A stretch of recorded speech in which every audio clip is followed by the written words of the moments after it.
AP BJP అధ్యక్షురాలు పురంధేశ్వర్తో Janasena PSC chairman Nadendla Manohar సమావేశమయ్యారు. అమరావతిలో బీజేపీ ముఖ్య నేతల సమావేశం ముగిసిన కాసేపటికే పురంధేశ్వరి నాదెండ్ల మనోహర్ సమావేశం కావడం రాజకీయంగా ప్రాధాన్యం సంతరించుకుంది. ఏపీలో పొత్తులపై బీజేపీ నేతల అభిప్రాయాలను రాతపూర్వకంగా సేకరించిన శివప్రకాష్ జీ వాటిని పార్టీ హైకమాండ్ ముందుంచుతారన్నారు. ఈ సమావేశం ముగిసిన వెంటనే శివప్రకాష్ జీని మర్యాదపూర్వకంగా కలవడానికి మనోహర్ వచ్చి తనను కూడా కలిశారని పురంధేశ్వర్ చెప్పారు. అయితే వారిద్దరూ ఏ అంశాలపై చర్చించారనేది ఇరు పార్టీల శ్రేణుల్లో ఆసక్తి పెంచుతోంది.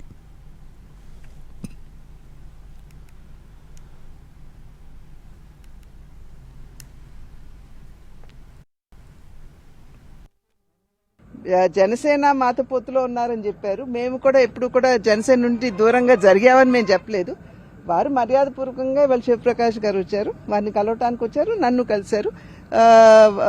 ఊరికే మంచి చెడులు అన్ని కూడా మాట్లాడుకోవడం జరిగింది. పోయినటువంటి కార్యాచరణ చేపట్టాలి, అదేవిధంగా స్ట్రాటజీ, ఏ స్ట్రాటజీతో ముందుకు వెళ్ళాలి, వీటన్నిటి మీద కూడా డిస్కషన్ జరిగింది. కార్యకర్తలు నాయకుల యొక్క అభిప్రాయాలు సేకరణ జరిగింది నిన్న ఇవాళ. అవన్నీ కూడా క్రోడీకరించి ఢిల్లీకి పంపిస్తాం, నిర్ణయం వారు తీసుకుంటారు.